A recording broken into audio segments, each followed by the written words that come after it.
સૌથી પહેલા વાત કરીએ કર્ણાટકમાં વક્ફ બોર્ડ દ્વારા કથિત અતિક્રમણને લઈને ભાજપના કાર્યકરો અને ખેડૂતોએ વિરોધ પ્રદર્શન કર્યું। ખૂબ મોટી સંખ્યામાં લોકો આ વિરોધ રેલીમાં જોડાયા। સૌ કોઈએ બેનરો અને સૂત્રોચ્ચાર સાથે વિરોધ નોંધાવ્યો। शीश महल विवाद पर आपना राष्ट्रीय संयोजक अरविंद केजरीवालના घर બહાર ભારતીય જનતા પાર્ટીએ કર્યા ધરણા। મોટી સંખ્યામાં ભાજપના કાર્યકરો એકઠા થઈ વિરોધ નોંધાવ્યો। દેખાવકારોએ પોલીસ બેરિકેડિંગ તોડી નાખ્યા। દિલ્હી ચૂંટણી માટે આમ આદમી પાર્ટી 11 ઉમેદવારોની પ્રથમ યાદી જાહેર કરી। 11 માંથી 6 ઉમેદવારો કોંગ્રેસ ભાજપના નેતાઓ જેઓ તાજેતરમાં જ આમ આદમી પાર્ટીમાં જોડાયા। કેન્દ્રીય રમતગમત મંત્રી મનસુખ માંડવિયાએ કહ્યું, બિહારમાં રમતગમતને પ્રોત્સાહિત કરવામાં આવી રહી છે। ખેલો ઇન્ડિયા યુથ ગેમ્સ 2025 બિહારમાં થવા જઈ રહી છે। રાજ્યએ તેની તૈયારીઓ પણ શરૂ કરી દીધી છે। માંડવિયાએ વધુમાં કહ્યું, બિહાર સરકારે પણ ખેલો ઇન્ડિયા અભિયાનને અનુરૂપ રમતગમતનું ઇન્ફ્રાસ્ટ્રક્ચર વિકસાવવાનું શરૂ કર્યું છે। દેશના યુવાનોને તેમણે આહવાન કર્યું, રમતગમત ક્ષેત્રે કારકિર્દી બનાવે। ભાજપના સંગઠન પર્વ અંગે દિલ્હીમાં મહત્વની બેઠક મળશે। સંગઠન પર્વની રચના અંગે એક દિવસીય વર્કશોપ પણ થશે। ગુજરાતમાંથી પ્રદેશ પ્રમુખ CR પાટીલ ભાગ લેશે। બૂથ પ્રમુખો સુધીની રચના 30 નવેમ્બર સુધીમાં પૂર્ણ થશે। ભાજપ પ્રવક્તા શાયના NCએ સંજય રાઉતને સલાહ આપતા કહ્યું કે તમારી હોડી ડૂબી ગઈ છે। મહાયુતિ સરકાર બનાવવા જઈ રહી છે।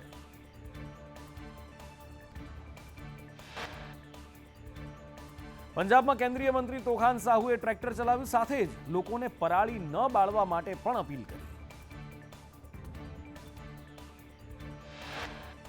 અવકાશ ક્ષેત્રમાં ભારત વધુ એક ઇતિહાસ રચવા માટે તૈયાર। ચંદ્ર અને મંગળ બાદ હવે શુક્ર ગ્રહ પર જવાની ઇસરોની તૈયારી। વિશ્વમાં એકમાત્ર ભારત જે શુક્ર ગ્રહ પર જવાની મંજૂરી મળી છે। ભૂતકાળની ભૂલોને ધ્યાનમાં રાખી યાન તૈયાર કરાશે।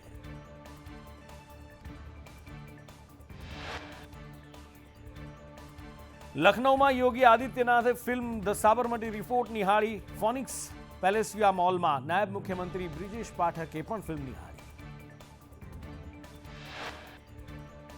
ગૌતમ અદાણી પર અમેરિકામાં ગંભીર આરોપ લાગ્યા। 2236 કરોડની લાંચનો આરોપ। અમેરિકામાં કંપનીને કોન્ટ્રાક્ટ આપવા લાંચ આપી હોવાનો દાવો। અમેરિકાના સિક્યોરિટી એન્ડ એક્સચેન્જ કમિશને ગૌતમ અદાણી પર મૂક્યા ગંભીર આરોપ। રિન્યુએબલ એનર્જી કંપનીને કોન્ટ્રાક્ટ આપવા ભારતના સરકારી અધિકારીઓને લાંચ આપ્યાનો દાવો। ગૌતમ અદાણીના ભત્રીજા સાગર અદાણી સામે આરોપ। અમેરિકાના તમામ આરોપોને અદાણી ગ્રુપે પાયાવિહોણા ગણાવ્યા। ગયું, કોર્ટમાં અમે આ મુદ્દે લડીશું। આ આરોપ છે, એમાં કોઈ તથ્ય નથી।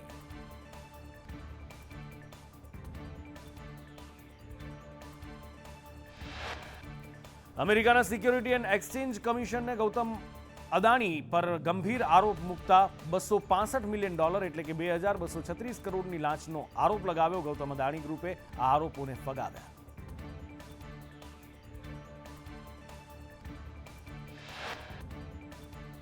અદાણી પર અમેરિકાના આરોપ બાદ રાહુલ ગાંધીએ કેન્દ્ર સરકારને આડે હાથ લીધી। કહ્યું, મુખ્યમંત્રીને 10-15 કરોડના આરોપોમાં જેલ થાય છે। અદાણી 2000 કરોડના આરોપ બાદ પણ બહાર। વધુમાં રાહુલ ગાંધીએ કહ્યું, અદાણીએ ભારત અમેરિકામાં કાયદો તોડ્યો। અદાણીને બચાવાઈ રહ્યા છે। અદાણી જૂથ પણ જેલની બહાર કેમ, તેમની ધરપકડ થવી જોઈએ। રાહુલ ગાંધીએ કહ્યું કે અદાણીએ 2000 કરોડનું કૌભાંડ કર્યું, છતાં ધરપકડ નથી થઈ। અમે આ મુદ્દાને સંસદમાં ઉઠાવીશું। સાથે જ માધવી બુચની પણ તપાસ થવી જોઈએ। માધવી બુચને પણ પદ પરથી હટાવવા જોઈએ।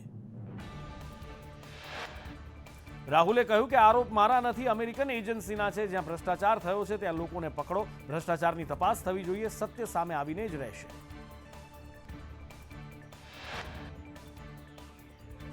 અદાણી પર અમેરિકાનો આરોપ। ભારતમાં રાજનીતિ થઈ રહી છે। વિપક્ષે અદાણી મુદ્દે સરકાર પર પ્રહાર કર્યા। કોંગ્રેસના જયરામ રમેશે, શિવસેનાના પ્રિયંકા ચતુર્વેદીએ પ્રહાર કર્યા। તો સામે ભારતીય જનતા પાર્ટીએ પણ વળતા પ્રહાર કર્યા। કહ્યું, આરોપ મૂકતા પહેલા વિપક્ષ માહિતી વાંચે। શિવસેનાના પ્રિયંકા ચતુર્વેદીએ પ્રહાર કરતા કહ્યું, સેબી ન કરી શક્યા, પરંતુ અમેરિકાએ આરોપ સિદ્ધ કરી દીધો। અમદાવાદની કુખ્યાત ખ્યાતિ હોસ્પિટલનું વધુ એક કાંડ। શાહીબાગના વ્યક્તિએ સારવાર લીધી હતી। સર્જરીના 6 મહિના બાદ બાબુભાઈ સંપૂર્ણ પથારીવશ। કૌભાંડીઓએ એન્જિયોગ્રાફી કરી બાયપાસ સર્જરી કરી હતી। ખ્યાતિ હોસ્પિટલના એક પછી એક પાપનો ભાંડાફોડ થઈ રહ્યો છે. દર્દીઓને ડરાવીને ઓપરેશન કરાવવાના વધુ એક પાપનો પર્દાફાશ થયો. 5 મિનિટમાં ઓપરેશન નહીં કરાવો તો દર્દી મરી જશે, આવી વાત કરી અને આધેડનું હૃદય ચીરી નાખ્યું.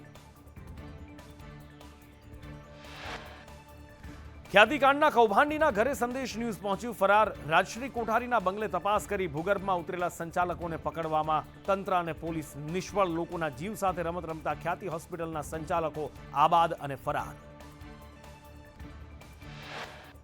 ખ્યાતિકાંડનો આરોપી કાર્તિક ભૂમાફિયા નીકળ્યો. અમદાવાદના રાંચરડામાં ખ્યાતિએ જમીનનો ખેલ પાડ્યો હતો. 1992માં વિનય કમલેશને ગુરુકુળ બનાવવા જમીન આપી હતી, જે કાર્તિકે પચાવી પાડી. કોંગ્રેસે વધુમાં આરોપ મૂકતા કહ્યું, ખ્યાતિ વર્લ્ડ સ્કૂલની 33 વીઘા જમીન પચાવી પાડેલી છે. આ જગ્યા પર ખ્યાતિના કૌભાંડીઓએ વર્લ્ડ સ્કૂલ બનાવી. આ જમીનની કિંમત અંદાજે 350 કરોડ છે. કાર્તિક પટેલ કઈ રીતે ચેરમેન બન્યો તેની તપાસ કરવાની પણ કોંગ્રેસે માંગ કરી છે. કાર્તિક સામે કડક પગલાં ભરવાની માંગ ઉઠી છે. 10 દિવસ બાદ પણ ખ્યાતિ હોસ્પિટલના સંચાલકો ફરાર અને આબાદ. ભૂગર્ભમાં ઉતરેલા સંચાલકોને પકડવામાં પોલીસ નિષ્ફળ. પોલીસે માત્ર એક પ્રશાંત વજીરાણીની ધરપકડ કરી સંતોષ માની લીધો. ખ્યાતિ મોતકાંડ બાદ ચિરાગ રાજપૂત પ્રેસ કોન્ફરન્સ કરતો હતો, મીડિયા સમક્ષ હસતો હતો. પોલીસ હવે તેને પણ શોધી રહી છે. પોલીસ બાદ ક્રાઇમ બ્રાન્ચને કેસ સોંપવામાં આવ્યો, પણ તેમ છતાં ચિરાગ રાજપૂત પણ ફરાર. મુખ્યમંત્રી ભૂપેન્દ્ર પટેલે સોમનાથ મહાદેવના દર્શન કર્યા. સોમનાથ મહાદેવને ગંગાજળનો અભિષેક કરી પુષ્પમાળા અર્પણ કરી. પ્રદેશ કોંગ્રેસના મહિલા કાર્યકારી અધ્યક્ષને નવી જવાબદારી સોંપાઈ. ગીતા પટેલને પ્રદેશ સદસ્યતા અભિયાનના પ્રભારી બનાવાયા. મહિલા કોંગ્રેસના સદસ્યતા અભિયાનની જવાબદારી સોંપાઈ. ચોક્કસ પ્રકારના સ્વેટર મુદ્દે શિક્ષણ મંત્રીનું નિવેદન. વિદ્યાર્થીઓ ઠંડીથી રક્ષણ મળે એ પ્રકારના સ્વેટર પહેરી શકશે. શિક્ષણ મંત્રી પ્રફુલ્લ પાનસેરિયાએ સ્કૂલોને વિનંતી કરી. રાજ્યની તમામ સ્કૂલોમાં પરિપત્ર મોકલવાની પણ વાત કરી. રાજપીપળાની જિલ્લા કલેક્ટર કચેરીએ ધારાસભ્ય ચૈતર વસાવાના ધરણા. 20 વર્ષથી ચાલતી મા કમલા નર્સિંગ સંસ્થા બોગસ હોવાનો આરોપ. ઊંચી ફી લઈ આદિવાસી વિદ્યાર્થીઓના ભવિષ્ય સાથે થઈ રહ્યા છે છેડા. સાયબર ફ્રોડ પર કોંગ્રેસ પ્રવક્તા હેમાંગ રાવલની પ્રતિક્રિયા. દેશમાં 2 વર્ષમાં 3,000 કરોડથી વધારેના સાયબર ફ્રોડ થયા. સાયબર ફ્રોડના આરોપી અપગ્રેડ થયા. ડિજિટલ એરેસ્ટના નામે અનેક લોકો ભોગ બન્યા. ડિજિટલ ઠગાઈના કેસમાં સોનિયા ગાંધીના નામે વિડીયો ચાલે છે. સોનિયા ગાંધીના અવાજમાં 21,000 રૂપિયા માંગવામાં આવે છે. આ પ્રકારના વિડીયો મેટા પરથી દૂર કરવાની કોંગ્રેસની માંગ. સુરતના પાલ ગ્રીન સિટીમાં ધર્માંતરણ મામલે દંગલ. શાલોમ ધર્મ સંમેલનમાં હિન્દુ સંગઠનોનો હોબાળો. ખ્રિસ્તી મિશનરી દ્વારા શાલોમનું આયોજન કરાયું હતું. ધર્મ સંમેલનમાં બજરંગ દળ વીએચપીના કાર્યકરોએ ગંગાજળ સાથે પહોંચી છંટકાવ કર્યો. પોલીસે હસ્તક્ષેપ કરી અને મામલો થાળે પાડ્યો. રાજકોટમાં બીએપીએ સ્વામિનારાયણ મંદિરને નોટિસ. નિયમ વિરુદ્ધ વીજ કનેક્શન લઈ પીજીવીસીએલની નોટિસ. પાર્કિંગના સ્થળે બાંધેલી પ્રેમવતી રેસ્ટોરન્ટ બંધ કરવા તાકીદ. પાકિસ્તાનમાં બનશે સ્વામિનારાયણ મંદિર. કાળુપુર સ્વામિનારાયણ મંદિર જેવું જ મંદિર અહીંયા બનશે. કાળુપુર સ્વામિનારાયણ મંદિરના હરિભક્તોમાં ખુશીનો માહોલ. કયા 2 સંતને પાકિસ્તાન મોકલવા તે મુદ્દે આગામી સમયમાં જાહેરાત થશે. દ્વારકાની એનડીએચ હાઈસ્કૂલમાં લુખ્ખા તત્વોએ તાળાબંધી કરી. છેલ્લા 2 દિવસથી સ્કૂલમાં તાળા લગાવાઈ રહ્યા છે અને આવારા તત્વો ફરાર થઈ રહ્યા છે. સ્કૂલ સંચાલકે નગરપાલિકાને જાણ કરી, પણ તંત્ર છે ઘોર નિંદ્રામાં. સચિવાલય વર્ગ 1માં ઉપસચિવની જગ્યાઓમાં વધારો કરાયો. ઉપસચિવ કેડરની જગ્યાઓ વધારીને 206 કરવામાં આવી. અંદાજે અગાઉ 176 જગ્યાઓ મંજૂર થયેલી હતી. વર્ગ 2ના સેક્શન ઓફિસરના પ્રમોશન પણ ઝડપથી થશે. વડોદરામાં 3જા દિવસે ડિમોલિશનની કામગીરી યથાવત. ન્યાય મંદિર વિસ્તારમાં દૂધવાળા મહોલ્લામાં ગેરકાયદેસર દબાણો પર ફર્યું બુલડોઝર. મહોલ્લાની મહિલાઓને બહાર ન નીકળવા ડીજીપીની સૂચના.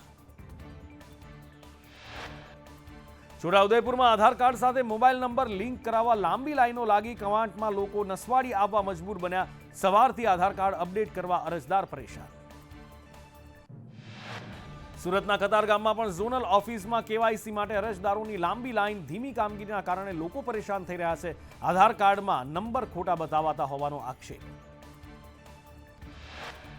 જામનગરમાં કેવાયસી માટે લાંબી લાઈનો લાગી, આધાર કાર્ડ કેન્દ્ર પર કેવાયસી માટે લાંબી લાઈનો, સિનિયર સિટીઝન માટે અલગ વ્યવસ્થા કરવામાં આવી. મહેસાણામાં આધાર કાર્ડ માટે વહેલી સવારથી લાઈનો લાગી, આધાર કાર્ડ અપડેટ કરવું, નવું કઢાવવા માટે સવારે 5 વાગ્યાથી અરજદારો લાઈનમાં ઊભા રહ્યા. સિનિયર સિટીઝનથી નાના બાળકો તમામ પરેશાન. દાહોદમાં પણ કેવાયસી અપડેટ કરવા માટે મોડી રાતથી કચેરીની બહાર કતારો લાગી. સંદેશ ન્યૂઝ વહેલી સવારે 4 વાગે રિયાલિટી ચેક માટે પહોંચ્યું તો ઠંડીમાં મોડી રાતથી ચપ્પલ પથ્થર મૂકી લોકો લાઈન લગાવીને ઉભેલા જોવા મળ્યા. ઈડર સાપવાડા માર્કેટ યાર્ડમાં ખેડૂતોએ હોબાળો કર્યો. મગફળીની હરાજી બાબતે ખેડૂતોએ હલ્લાબોલ કર્યો. યોગ્ય ભાવ ન મળતા ખેડૂતોમાં રોષ ફાટી નીકળ્યો. મહીસાગરમાં શિક્ષકોની બદલી કેમ્પ મોકૂફ રખાતા હોબાળો થયો. જિલ્લા શિક્ષણ અધિકારીએ અચાનક કેમ્પ મોકૂફ કરી દીધો. કેમ્પ મોકૂફ રાખતા શિક્ષકોએ હોબાળો મચાવ્યો. રાજકોટમાં રેલવે સ્ટેશનની લિફ્ટ બંધ થતા દિવ્યાંગ લોકોને પરેશાની. હાસ્ય કલાકાર જય છનિયારાએ રેલવેની લાલિયાવાડી અંગે પોસ્ટ મૂકતા રેલવે વિભાગ દોડતું થયું. ડીઆરએમએ ક્ષતિ દૂર કરવા ખાતરી આપી.